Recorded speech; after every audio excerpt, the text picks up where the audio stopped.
Nakaranas na ba kayo ng organic encounter?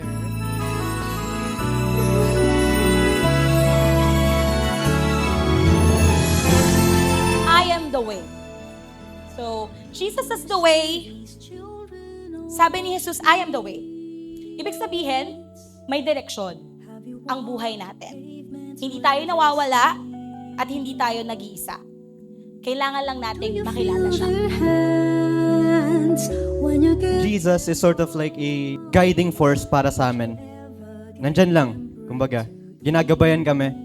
So, in essence, para siyang commander. Commander ng life namin. And all we have to do is to follow.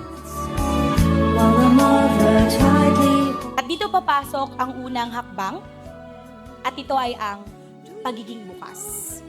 Maging bukas sa Diyos, maging bukas sa Kanyang direksyon, at maging bukas sa mga paraan kung paano siya kumikilos sa buhay mo.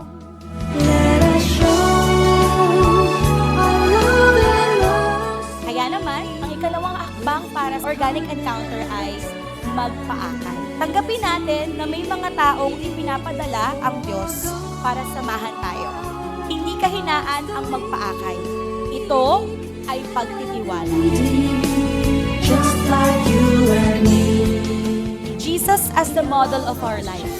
If we will put Jesus as the model of our life, kung siya ang modelo natin sa buhay natin, syempre, we are sent to continue His work. Hindi aksidente ang pagiging kamukha ni Jesus. Ito ay choice. Ito ay pagpili araw-araw bilang mga Kristiyanong Katoliko.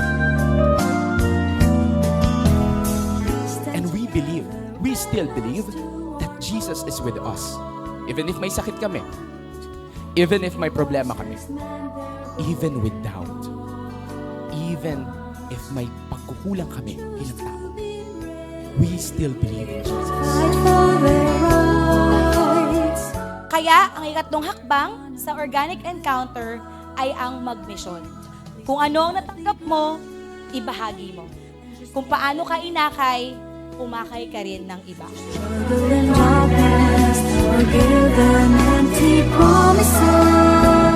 Maging mukha tayo ni Kristo sa bawat isa.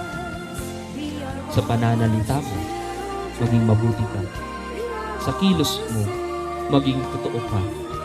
Sa pakikitungo mo sa iyong kapwa, maging mapagmahal ka.